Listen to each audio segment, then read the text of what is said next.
suis Vincent Dubois, je suis professeur à Sciences Po Strasbourg où j'enseigne notamment l'action publique et où je dirige le master Sciences sociales du politique. Et j'ai publié récemment un ouvrage intitulé Contrôler les assistés, genèse et usage d'un mot d'ordre aux éditions Raison d'agir. État social, surveillance, sanctions. Les questions du contrôle des bénéficiaires d'aide sociale, la question qui lui est associée des abus dont se rendraient coupables les bénéficiaires d'aide sociale ont connu un essor sans précédent au cours de ces 20 dernières années. Un essor très important dans le débat public, avec la thématisation de ce qu'on appelle aujourd'hui la fraude sociale, qui est très présente à la fois dans le discours politique et dans le traitement journalistique des questions sociales, et un essor aussi au niveau des politiques sociales et des pratiques administratives, puisque il y a longtemps, les pratiques de contrôle, de vérification étaient considérées comme des simples routines bureaucratiques finalement relativement peu importantes, peu valorisées, voire assez mal considérées, et qu'elles sont aujourd'hui devenues des axes très importants des politiques sociales et qui ont été constituées même comme objet de véritables politiques institutionnelles de contrôle dotées de leurs dispositifs, de leur système d'argumentation, de leurs modalités d'évaluation, etc. Mon livre part du constat de cet essor, de cette évolution, et sur cette base formule un ensemble de questions simples. Pourquoi une telle évolution,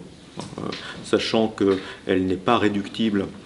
à une simple réponse à ce qui serait l'augmentation objective des fraudes et erreurs. Elle n'est pas non plus réductible à un simple souci de saine gestion budgétaire. Ensuite, c'est la question du comment, c'est-à-dire comment se sont concrètement diffusées les injonctions à contrôler davantage les assistés, comment cette injonction a été traduite dans le renouveau de l'appareil statistique, technique, juridique qui sert aux administrations de la protection sociale à vérifier les situations et les déclarations des allocataires, et enfin quels effets, notamment sur les populations concernées, ces évolutions ont-elles produit.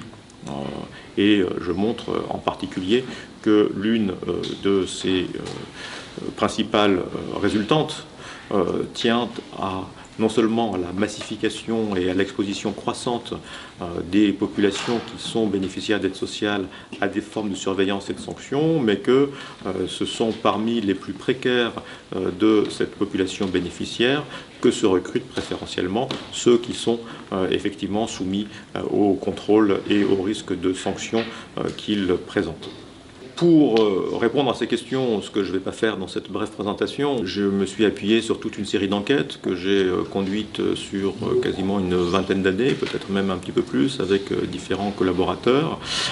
et qui m'ont conduit de la Cour des comptes jusqu'au domicile des allocataires, où j'ai suivi les enquêteurs des caisses d'allocation familiale dans la réalisation de leurs enquêtes pendant de nombreuses semaines. Et donc sur cette base, je restitue sous une forme qu'on peut dire descendante, c'est-à-dire en commençant au sommet de l'État, en commençant aux plus hautes sphères de la politique, de la presse, de l'administration, pour ensuite descendre progressivement, si je puis dire,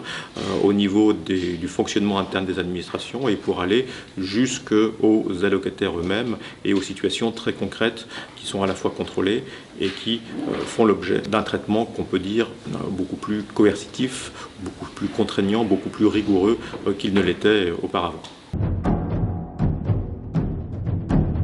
L'objectif principal de ce livre est un objectif de connaissance, un objectif scientifique, et donc j'aurais gagné au moins une partie de mon pari si le modèle d'analyse que je développe dans ce livre, qui se veut renouveler en partie les analyses de ce qu'on peut appeler le gouvernement des populations, pouvait être utile et transposé, y compris à d'autres objets. Mais néanmoins, comme le disait l'un des pères fondateurs de la sociologie, Émile Durkheim, la sociologie ne vaudrait pas une heure de peine si elle ne